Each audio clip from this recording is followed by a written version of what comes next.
गर्मी में गरीब बहू का कुएं के अंदर ठंडा ससुराल। दमकती गर्मी में दोनों बहुएं नलके के नीचे बाल्टी लगाकर खड़ी होती हैं, तभी पानी भाग जाता है। धत तेरे की, किसी तरह टूटी में से बूंद बूंद तो टपक रहा था, वो भी बंद हो गया। मटका भी नहीं भर पाया। आज उठने में ज्यादा लेट हो गया, आंख नहीं खुली।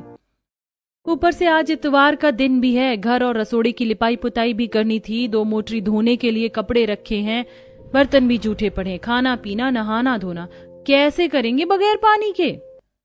पानी भाग जाने के चलते कविता सुनीता घर के कामों को सोच सोच कर परेशान हुई जा रही थी। तभी पसीने में तर सास काशी दोनों को सुनाने लगती है।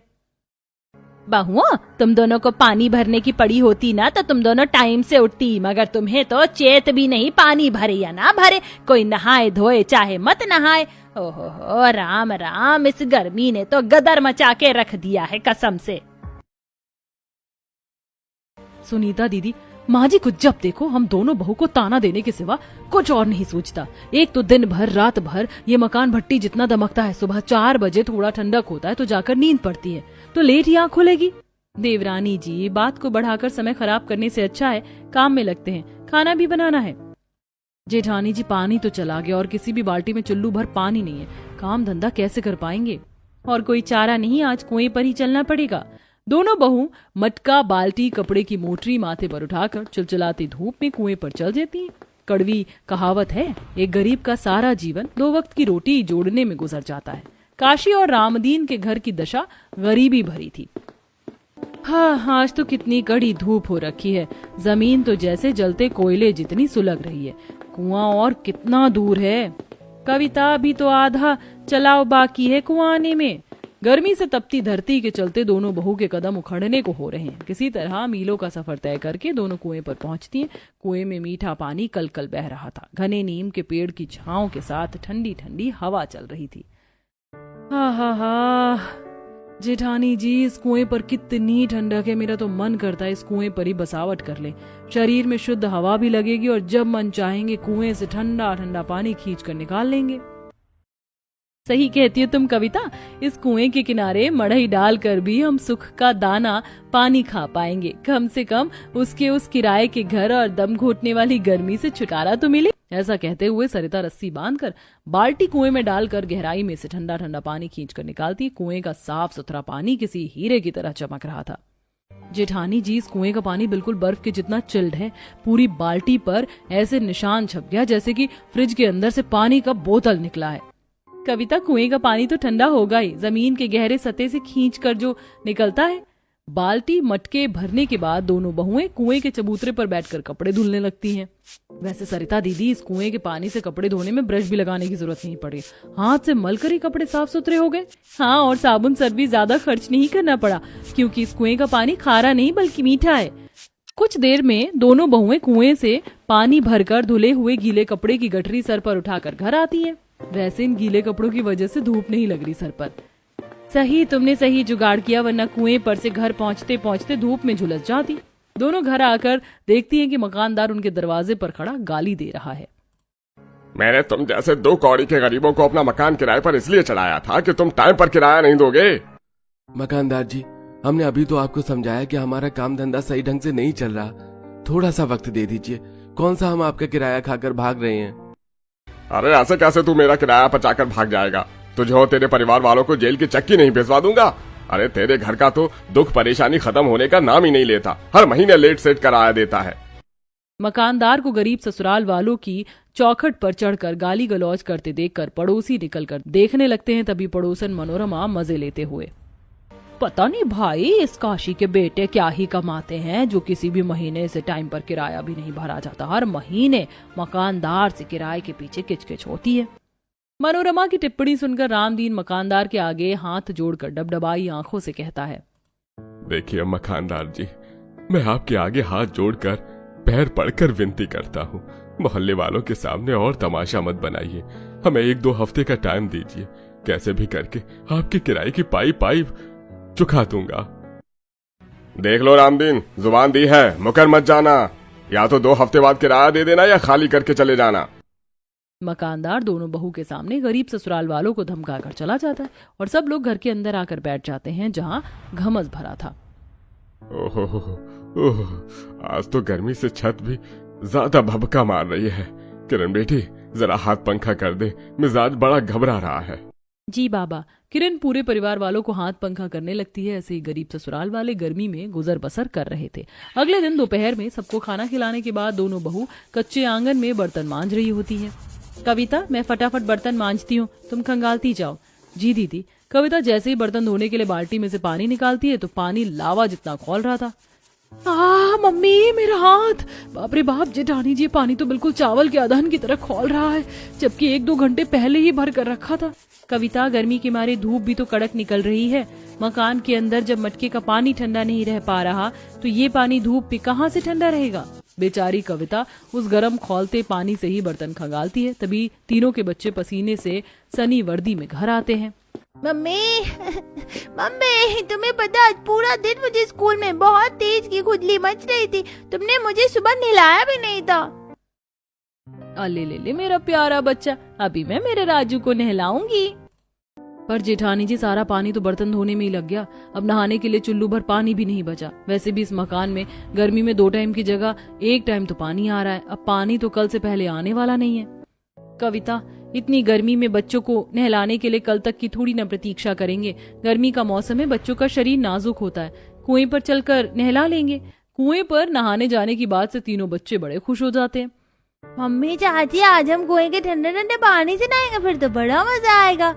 पानी की किल्लत छाने के चलते बहू अपने बाल बच्चों को कुएं पर लेकर आती है, जहाँ काफी ज्यादा ठंडा वातावरण था। चलो राजू, मुन्नी, रानी, तुम तीनों आलती पालती मार के चबूतरे पर बैठ जाओ। मैं तुम्हें ठंडा ठंडा पानी डालकर नहलाती हूँ। नहीं मम्मी, मुझे बाल्टी दे दो, मैं खुद से नहा लूंगा। राजू, कुआं काफी गहरा है, तुम पानी नहीं निकाल पाओगे, बैठ जाओ। तब सरिता कुएं के ठंडे पानी से बच्चों को नहलाती है। ठंडे ठंडे पानी से नहाना चाहिए, गाना आए आना आए, गाना चाहिए। सरिता दीदी, देखिए बच्चे कुएं के पानी से कैसे छपाक छपाक के नहा रहे हैं और कितने खुश भी हैं। कविता, गर्मी में इस कुएं से हमें काफी राहत मिल रही है, नहीं तो गर्मी में ठंडा पानी पीने के लिए भी मोहताज होना पड़ता हमें। बच्चों को नहलाकर दोनों बहुएं कुएं में से मटका भर कर घर आती हैं, जहां पसीने पसीने होकर पति और ससुर घर में बैठे थे। सरिता भाभी, कविता, आप दोनों कहाँ चली गई थी? घर में हाथ पैर धोने के लिए एक बूंद पानी भी नहीं बचा है। सोचा था दोपहर में रोटी खाने जाएंगे तो 10 मिनट खा पी कर सस्ता लेंगे, मगर टाइम खराब कर दिया। नरेश को गुस्सा उतारते देखकर सरिता भी भड़क जाती है। देवर जी, बाकी दिन तो आप दोनों भाई 1:30 बजे रोटी खाने आते हैं और आज आप जल्दी आ गए, हमें थोड़ी ना पता था। बड़ी बहू, अब तू बेमतलब में राई का पहाड़ किस लिए बना रही है? दोनों को हाथ धुला दे और कंचन, तू जाकर खाना काट कर ले आ। ला रही हूँ। कंचन रसोड़े में से रोटी सब्जी परोसती है, जिस पर ससुर रामदीन मुंह चढ़ाकर, हद है, कसम से महंगे रेट की भी सब्जी लाकर क्यों न रख दो। तुम दोनों बहू को मसाला डालकर सब्जी बनाने के अलावा कभी सादा भुजिया बनाने का मन नहीं करता। अंट शंट बना के परोस देती हो। जी, ये तो तुम्हें इतने लंबे चौड़े परिवार में आधा किलो भिंडी खरीद कर लाने से पहले सोचना चाहिए था। अगर बहू भिंडी की भुजिया बना देती तो बनकर थोड़ी सी हो जाती, उसमें सबके पेट का गुजारा नहीं होता, इसलिए मैंने तरी डालकर बनवा दी। भगवान, तुम तो चुप हो जाओ, पहले ही गर्मी से मिजाज खराब हो रखा है। बहू, मुझको नहीं खाया जाएगा ये मसाले वाला खाना, ले जा थाली यहाँ से। सरिता डरते हुए असहज होकर थाली उठाकर रसोड़े में ले जाती है। ससुर ऐसे बुढ़ापे के शरीर में खाएंगे नहीं तो कैसे चलेगा। ऐसा करती हूँ, चने का सत्तू घोल कर दे देती हूँ, मन पसंद से पी लेंगे। तब बड़ी बहू डिब्बे में पड़ा सत्तू छलनी से छानने लगती है कि रसोई के कच्चे मकान से मिट्टी का ढेला टूटकर गिर जाता है।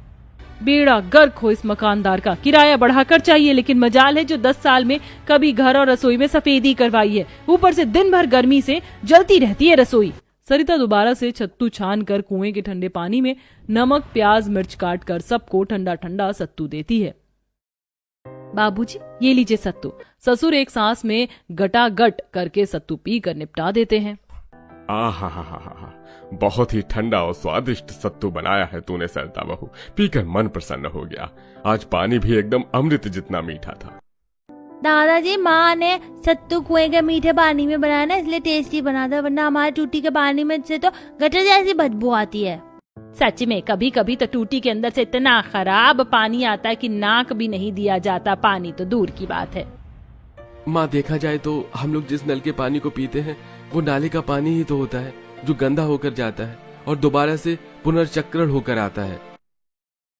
भैया ये तो होना ही है। इंसान की आबादी दिन पर दिन बढ़ती जा रही है, ऊपर से पेड़ पौधों की इतनी कटाई हो रही है, प्रकृति पर कितना बुरा असर पड़ता है। वरना आज की तुलना में पहले इतनी गर्मी कहाँ पड़ती थी और पानी भी साफ सुथरा था। गरीब ससुराल वाले सत्तू पीकर थोड़ा संतुष्ट होते हैं, तभी मकान मालिक धमक जाता है। अरे वाह जी वाह, देखो जरा मेरा किराया हड़प कर बैठे हैं और दावत खा रहे हैं। अरे आइए आइए मकानदार जी, रोटी खाने के समय पर आए हैं आप। लीजिए आप भी खा लीजिए, गरीब के घर का रूखा सूखा।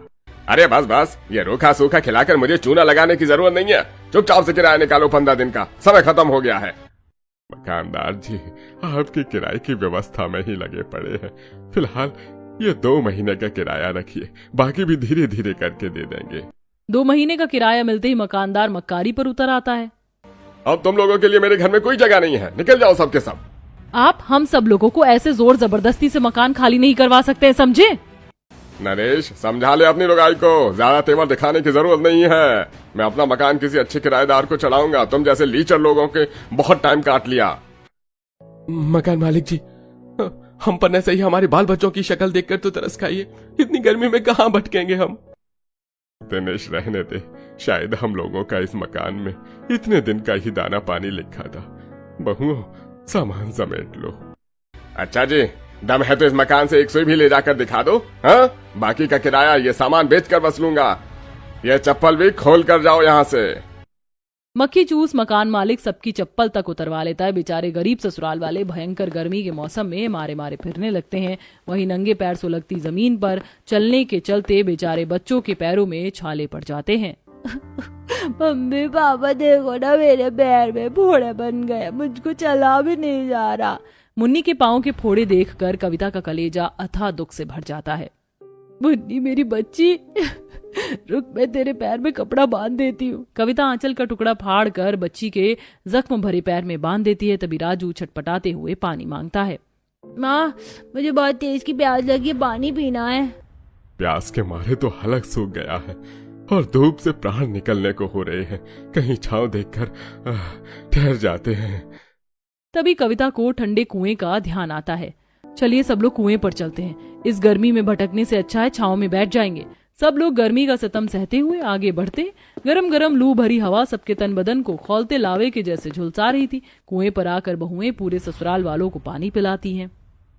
अब थोड़ा ठंडा पानी पीकर जान में जान पड़ी है, वरना गर्मी ने प्राण निकाल दिया था। तभी कुएं के किनारे नीम का पेड़ देखकर काशी को जुगाड़ आता है। लगता है इस कुएं में काफी ज्यादा पानी भरा हुआ था, इसीलिए आसपास की धरती एकदम ठंडक भरी है। कब तक इस तपती धूप में ऐसे ही दर दर भटकते रहेंगे? यहीं पर तंबू डालकर डेरा लगा लेते हैं। हाँ, ये उचित रहेगा। पास में कुएं का ठंडा पानी भी उपलब्ध है। खाना ना सही, पानी पीकर तो जीवित रह सकते हैं। अच्छा ठीक है, हम तंबू लगाने के लिए जुगाड़ करते हैं, आप लोग यहीं रहना। दोनों भाई भयंकर गर्मी में रोजगार की तलाश में भटकते हुए जाते हैं और भट्टी में ईंट बनाने का काम करते हैं, जिसके बदले उन्हें 2-4 की दिहाड़ी मिलती है, जिससे वो अपना थोड़ा खाना और तिरपाल खरीद कर लाते हैं और कुएं के किनारे तंबू डालकर मेल मिलाप से रहने लगते हैं। इसी तरह 1-2 दिन गुजर जाते हैं। वैसे इस गर्मी के मौसम में कुएं के ठंडे ठंडे पानी में काम करने में कितनी सुलभता हो गई है। सही कह रही हो कविता, तुम उस मकान में किराए भरने के बावजूद भी हमारे परिवार वालों को गर्मी में गुजारा करना पड़ा था, और यहाँ तो पेड़ पौधों की हवा पैसे झमाझम लगती है कि पंखे की जरूरत भी नहीं पड़ती। दोनों बहुएं कुएं के पास के ठंडक से माहौल से संतोष होकर बात कर रही होती हैं। तभी कुएं का मालिक आकर उन्हें खदेड़ कर भगाने लगता है। अरे भाई, कौन हो तुम सबके लोग और बिना मेरी इजाजत के मेरी जमीन पर डेरा जमा कर कैसे रह रहे हो? बाहर से इतनी तेज हल्ला गुल्ला कैसा हो रहा है, चलकर देखना चाहिए। हल्ला गुल्ला सुनकर गरीब ससुराल वाले तंबू से बाहर निकल आते हैं। अरे भाई, अपनी बहू को बोल दो यहाँ पर बर्तन न मांजे। यह कुआं मैंने केवल गरीबों के पानी भरने के लिए खुदवाया था। अपना यह तंबू कहीं और जाकर बसाओ। जी जी, हम अभी चले जाते हैं साहब जी। एक बार फिर अमीरों के हाथों दुत्कारे जाने पर गरीब परिवार वाले गर्मी का प्रकोप झेलते हुए चिलचिलाती गर्मी में वहां से चल देते हैं। काशी फूट फूट कर रोने लगती है। पता नहीं भगवान इस भयंकर गर्मी के मौसम में हमारे परिवार को भटका रहा है। आज अगर हमने सालों तक किराया नहीं भरा होता तो हमारा खुद का अपना मकान होता। चिंता मत करो काशी, जिस भगवान ने जीवन दिया है वही हमें वायदे की जमीन देगा। घमासान गर्मी में भूखे प्यासे चलाव चलकर घने जंगल के अंदर आ जाते हैं, जहाँ काफी ज्यादा हरियाली छाई थी और ठंडी ठंडी हवा चल रही थी। वो सब एक छायादार पेड़ के नीचे बैठ जाते हैं। अब मुझसे और चलान नहीं होगा, यहीं पर शरण ले लेते हैं। वैसे इस जंगल की मिट्टी की समतल सतह देखकर लग रहा है यहाँ कोई भी आता जाता नहीं है, यहीं झोपड़ी बना लेते हैं। वैसे भी यहाँ की जमीन काफी ज्यादा ठंडी है, जैसे कि इसके नीचे की धरती पानी से भरी हुई हो। तभी पेड़ की शाखाओं से काली काली चींटी झड़कर बच्चों को काट लेती हैं। मम्मी मम्मी मम्मी चींटी। हे भगवान, ये तो कितना जहरीला चींटा है। माँ जी, ये शहतूत का पेड़ है ना, इसलिए चींटी भरी पड़ी है। इससे पहले कि किसी और के शरीर पर गिरे, चलिए यहाँ से। उस जगह से उठकर पूरा परिवार थोड़ा और आगे आता है। जैसे जैसे वह जंगल की गहराई में आते हैं, किसी खुली वादी जितनी ठंडक की अनुभूति करते हैं। लगता है जरूर इस जंगल के अंदर झरना बहता है, तभी इतनी ठंडक है। तभी सरिता का ध्यान जंगल के अंदर बने एक कुएं पर जाता है। वो देखिए सब लोग, इस घने जंगल के अंदर तो कुआं भी बना है। सब कोई पानी की उम्मीद लगाकर उस कुएं के पास आते हैं, जो कि सूखा पड़ा था। कुआं ज्यादा गहराई वाला नहीं था, लेकिन कुएं की निचली सतह पर काई जमी पड़ी थी, जिससे इस कुएं में काई जमी देखकर ऐसा लग रहा है जैसे जलभराव नहीं है। क्यों ना हम इस कुएं में बसावट कर लें। कविता की कुएं के अंदर घर बनाकर रहने के विचार के बाकी के सदस्य थोड़ा असहजता जताते हैं। छोटी बहू, इतनी आग लगाती गर्मी में इस कुएं में कैसे रहना संभव है? दम घुट जाएगा। पर बाबूजी, ये कुआं कितना चौरस तरीके से बना हुआ है और देखिए अंदर जाने के लिए ईंट की सीढ़ी बनी हुई है, और ऐसे खुले में रहने से अच्छा है इस ठंडक भरे कुएं में रहें। ठंडक का सोचकर सब लोग कुएं के अंदर रहने के लिए मान जाते हैं और मिलजुल कर कुएं की काई को साफ सुथरा करते हैं। काई तो साफ हो गई, लेकिन अभी भी इस कुएं की जमीन में काफी फिसलन और मगर सूखी मिट्टी से लिपाई कर देंगे तो और भी ठंडक बढ़ जाएगी। तब सरिता कविता कुएं के बाहर आती हैं और जंगल से काफी सारी सूखी मिट्टी खोदकर उसे कुएं में लाकर लीपती हैं। वहीं उनके पति भी जंगल से खाने पीने के लिए मीठे कंदमूल इकट्ठा करके ले आते हैं। देखो, हम सब जंगल से ये मीठे और ये अच्छे शहतूत तोड़ कर ले आए हैं, सब लोग खा लीजिए। भूख से बेहाल सब कच्चे पक्के शहतूत से पेट भरते हैं और ठंडक में कुएं में सुकून से नींद लेते हैं। अगली सुबह दोनों तड़के सुबह लकड़ियां काट कर लाते हैं। देखो, हम दोनों भाई लकड़ी बेचने जा रहे हैं, शाम को राशन लेकर आएंगे, तब तक तुम चूल्हा बनाकर रख लेना। जी अच्छा। दोनों भाई लकड़ी की गठरी बेचने निकल जाते हैं। वहीं सरिता दुखी होकर, केवल चूल्हा बनाने से थोड़ी होगा, खाना पकाने के लिए ना तो हमारे पास अनाज है, ना परोसने के लिए बर्तन, कैसे करेंगे? भाभी, मुझे मिट्टी के बर्तन बनाना आता है। इस जंगल में तो कितनी अच्छी गुणवत्ता की मिट्टी है, बर्तन बन जाएगा। तब ननद मिट्टी से बर्तन निखारती है और बहुएं कुएं में चूल्हा बनाती हैं। तभी एक जहरीला बिच्छू कुएं के दरार से निकल के आता है, जिसे देख राजू डरते हुए, माँ बिच्छू बिच्छू। भगवान जी, कितना जहरीला बिच्छू है। सरिता ईंट उठाकर बिच्छू को कुचल देती है। उसके बाद कुएं में सब सतर्कता बरतते हुए गर्मी में ठंडक के ललक में गुजारा करते हैं। थोड़े ही दिनों में दोनों भाई की लकड़ी की बिक्री बढ़ जाती है, जिससे खाने का खर्चा निकलने लगता है। ऐसे ही समय गुजरता है। एक शाम को खाना बनाते हुए सरिता, शाम ढलती नहीं कि कुएं में कीड़े मकोड़े भर जाते हैं, बस जल्दी से इस कुएं से निजात मिल जाए। जेठानी जी, जितनी भी हमारे पतियों की आमदनी हो रही है वो तो सबका भरण पोषण करवाने में लग जा रहा है। मेरे ख्याल से हमें भी कुछ करना पड़ेगा। अगले दिन दोनों बहू ईंधन जुटाने के लिए कुएं से बाहर आती हैं तो दोनों का ध्यान दूर दराज जंगल में खजूर, नारियल के पेड़ और जंगली तोरी कुंदरी की बेल पर जाता है, जिससे दोनों का जुगाड़ू दिमाग चल पड़ता है। जेठानी जी, इस जंगल के अंदर तो हमारे कमाने खाने के लिए स्रोत ही स्रोत है। ये देखिए तोरी। कविता, ये जंगली तोरी है, इसे बनाकर खा थोड़ी सकते हैं। जेठानी जी, खा नहीं सकते, मगर इसका जूना बनाकर बाजार में बेच सकते हैं। और ये देखिए खजूर की डाली, हमारे गांव में इसका बहुत ही टिकाऊ झाड़ू बनता है और इतनी नरम नरम घास है, इसकी चटाई कालीन बनाकर भी तो बेच सकते हैं। गर्मी के मौसम में ठंडी चीजें कौन नहीं खरीदना चाहता।